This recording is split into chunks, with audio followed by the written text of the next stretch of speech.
back, everyone. I just had a very interesting phone interview with a very cool gentleman from the state of Kentucky. And let me tell you, him and his buddy had a pretty terrifying encounter with a dogman. I'll do my best to narrate his story as accurately as I can. If you're listening, and I know you are, thanks, my friend. I truly appreciate you trusting me to do this. Now, grab a drink, lock your doors and windows, hit the lights, and let's get started. Not going to use my name.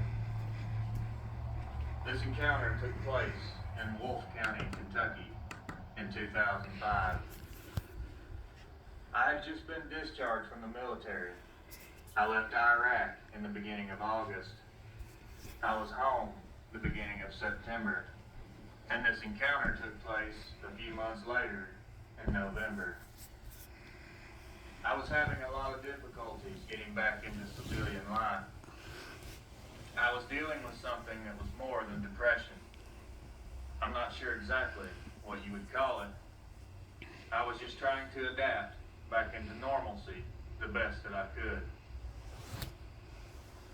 A good buddy of mine, which I won't name him either, we were talking, and while in the yard, playing some horseshoes, he asked me how long it had been since I'd fired a weapon. I told him I hadn't shot a weapon since I was out of the country. He told me I should get back into it because I'd always enjoyed it. I told him there was a lot of things I enjoyed back then, but there's a time when you have to grow up. But eventually, he talked me into shooting again. I soon fell back into a melancholy state, I guess is what you'd call it. Later on, he talked me into going on a deer hunt with him. That Saturday was opening day of rifle season, and he had bought a new crossbow.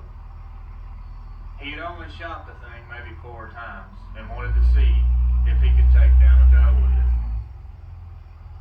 I asked him where he wanted to go because you couldn't really take doe around here, and he said he had a place we could hunt. It was an old strip job that was pretty much untouched by hunters. Apparently, from what he told me, the family that owns it got it back after they reclaimed it, and it was untouched, prime hunting property. I asked him where this property was, and he said, Wolfe County. So, we headed to Wolfe County. I followed him to the property.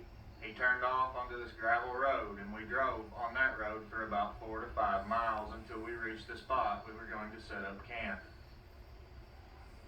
We got everything set up. Then immediately his pager started going off. He had an emergency. His wife was maybe about to go into labor, and he said he would be back as soon as he could. I told him I was fine. I wasn't afraid to stay there by myself. There is no such thing as the boogeyman. I'll be good until you get back. He left. While he was gone, I went ahead and scouted out a place for us to hunt. It was maybe a half mile, no more than 3/4 of a mile, from where we had set up camp. There was a road that led all the way to the spot, and there was a big pond close by. So I thought to myself, the deer have to pass through here at some point. I was looking around and found tracks all over the place. So I went ahead and set up a double blind so we could both be hunting from the same stand. He was determined to take a doe with his new crossbow, and this would be the place to get it done. After getting the stand up, I was a bit tired, and it was close to getting dark, so I headed back to camp. It was pretty much dark when I got there, so I decided I'd go ahead and get some sleep to be ready for the next morning. The next morning around 3 a.m. he got back to camp and woke me up. I could hear him outside messing with the equipment and the coolers, so I assumed it was time to get up and get ready. When I came out, he said, "I'll be right with you, man. I'm going to make some coffee." While he was doing that, I decided to just lay back down. I asked him if everything was okay at home. Was he called Dad yet? He said no, it was just a false alarm, and they sent her back home. 5 a.m. rolls around. We are completely up and ready to go. But I don't have a bow. I hadn't shot a bow in 8 or 9 years, so I couldn't hit a barn, much less a deer. I had a SIG 10mm at the time that I always carried with me. But that morning, for some reason, I didn't take it. I took my belt off and laid it on my sleeping bag. We waited for daylight. As soon as it got to that point right before daylight where you can just start to make out shapes, but you can't make out a lot of details, we started hearing noises in the underbrush on the opposite side of that pond. You couldn't see that well yet, but we started seeing some bushes moving. I was thinking to myself, this was going to be so funny. He hasn't hardly shot this thing, and he was using a pin sight. I knew he would miss, and I was going to rag him pretty hard about it. The sun started to come up, and now we can actually make out what's around us. It was really quiet out there, not a sound. Then out of the bushes walks a doe.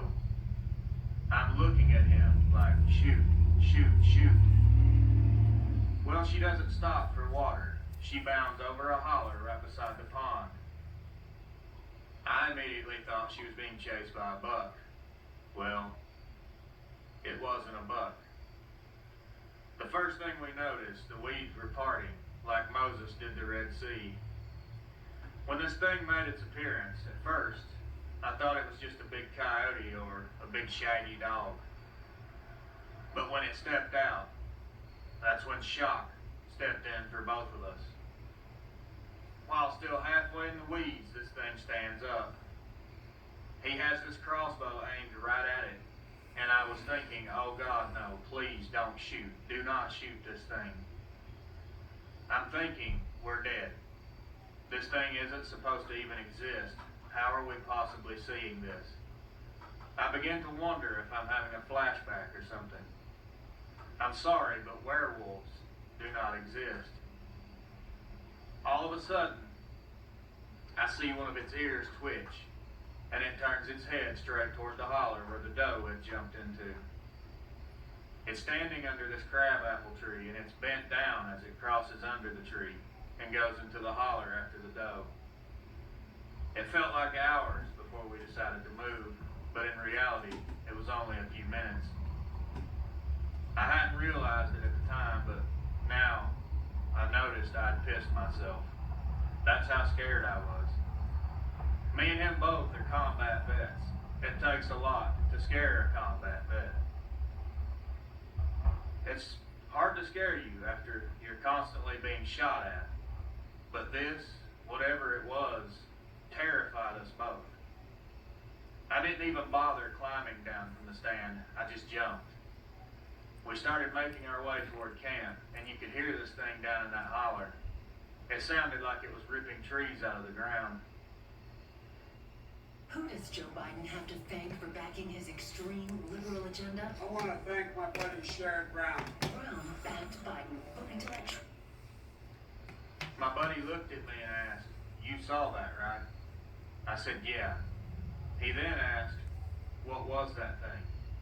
I told him I have no idea. He said, "Those are not supposed to be real." I said, "Apparently, at least one of them is."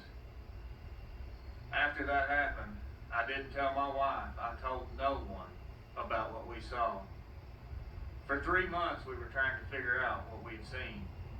We just called it a werewolf until I typed into Google one day and began to research it. And that led me to YouTube. YouTube led me to Vic Cundiff's channel. Only then did we realize what it was we had seen.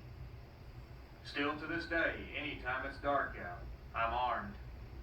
It was almost a year before I could go back into the woods after that. We were constantly looking to see another one of these creatures. At the time, I carried a .44 mag. After hearing multiple people describe how hard it is to take one of them down, I upgraded from the .44 to a Smith & Wesson 500. Now, whenever I go out, that's what's on my left-hand side. I refuse to leave home without it. This event has completely changed my life in ways I can't even explain. That's how I was introduced to Dogman. I was literally thrown to the wolves, no pun intended. Later I told my buddy I'm so glad he didn't shoot that day. He said I actually tried, but the safety was on. I have a couple more encounters I'll share later on. That's my first encounter with a Dogman. Well, friends, this was a hairy one. Pun intended. You never know when or where these things may just show up. Highly mysterious and unpredictable creature. I hope you guys enjoyed tonight's encounter. I'll be back as soon as I can with a new one. Again, thank you for talking with me, brother. And thank you for your service to this great country I call my home. I'm glad you guys made it out of the Middle East and also made it out of the woods that day. Be sure and share this video. Subscribe if you haven't already. On your way out, I want you to slap that like button so hard that the subscription bell feels it. Until next time, my friends, watch over your loved ones. Keep your head on a swivel. And as always, good night.